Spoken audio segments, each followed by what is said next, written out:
काही लोकांसाठी रक्षाबंधन म्हणजे उत्सव, काहींसाठी आनंद, पण काहींसाठी रक्षाबंधन म्हणजे फक्त आठवणींचा ढिगारा. आज रक्षाबंधन आहे. पंकजकडे जाऊन बघू दे. मला माहिती तो त्याच विचारात असेल. दीदी, आज पुन्हा रक्षाबंधन आहे. तो बसलाय हो. बघू काय करतो नक्की. मला वाटलेलाच तू त्याच विचारात राहिला अशी.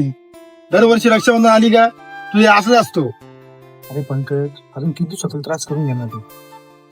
अरे तुषार, ज्याचा सगळा काय हरवलाय ना, तो अजून दुसरा काय करणार आहे? अरे निदान आज तरी तुझ्या बहिणीला तुला दुःखी बघायला आवडेल का?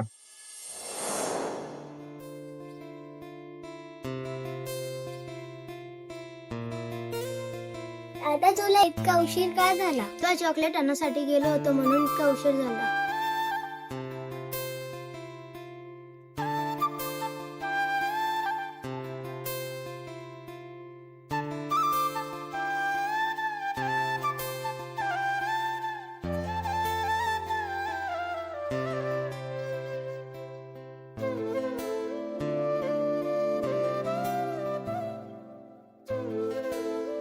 दादा, मला मोठा होऊन शिक्षक बनाय. हो दीदी, नक्कीच बनशील तू. दादा, तू मोठा होऊन काय बनणार? मला तुझा अभिमान बनायचे. बघ पंकज, तुला कधी ना कधी या गोष्टीतून बाहेर पडायचे.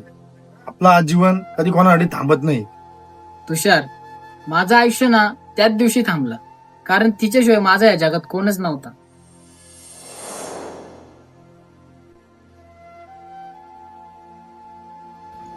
रक्षाबंधन आहे आज. दीदी, माझ्यावर राखी आणायला पैसे नाही. दादाबाईकडे राखी आहे. दादा, तू मला कधी सोडून नाही जाणार ना? कधीच नाही. तुझं मी कायम रक्षण करेन. बघ तुषार, तू बोलतो ना सगळं मान्य आहे मला, पण मी तो दिवस नाही विसरू शकत ज्या दिवशी डॉक्टर कॉरिडॉरच्या बाहेर येऊन मला बोलला ना, पंकज, आम्ही खूप प्रयत्न केले. तुझ्या बहिणीला नाही वाचू शकलो. तो दिवस मी कधीच नाही विसरू शकत. एवढा काय धावत आलाय? हो ना, का आला दादा? गावात पोस्टमॅन आलता, त्याला तुझा घर भेटला नाही. मग त्यांनी हे पत्र माझ्याकडे दिलाय. तो बोला त्याला जुना पत्र आहे. त्या पत्रात काय लिहिलं त्याचं मला माहित नाही. तूच बघ वाचून काय द्या. माझ्या ना पत्र? कोणतं पत्र आला मग जरा काय लेटर म्हणजे? अरे मला लेटर देणार कोण आहे? माझी एक बहीण होती, ती पण नाही या जगात. म्हणलं मला पत्र तरी कोणी पाठवलं?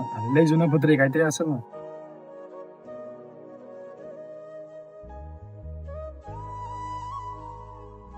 आता प्रियाने लिहिलेलं लेटर आहे, पण एवढ्या वर्षानंतर. हो ना. प्रिय दादा, जर हे पत्र तुला मिळाले असेल तर कदाचित मी तुझ्यासोबत नसेल, पण मला माहीत आहे तू माझ्यासाठी आज पण रडत असशील. दादा, तू माझ्यासाठी बाबा होतास, आई होतास, मित्र होतास. दादा, तुला लहानपणीचे प्रसंग आठवतात का? मी पडले तर तू धावत यायचास, मी रडले तर तू रात्रभर जागायचास. दादा, जर मी या जगात नसेल तर माझ्यासाठी तू आयुष्य थांबू नकोस, कारण मला तुझं हसणं जास्त आवडतं. दादा, रक्षाबंधनाच्या दिवशी माझ्यासाठी एक काम कर. ज्या लोकांना बहीण नाही त्यांच्या चेहऱ्यावर हसू आण. तुझी लाडकी बहीण प्रिया. जगात काही लोक असे आहेत की त्यांच्या बहिणी त्यांच्या सोबत नाहीत, आणि काही लोक असे आहेत की त्यांच्या बहिणी त्यांच्या सोबत आहेत. त्यांनी त्यांना वेळ द्या, प्रेम द्या, कारण नाती जपण्यासाठी आयुष्य खूप छोटे आहे.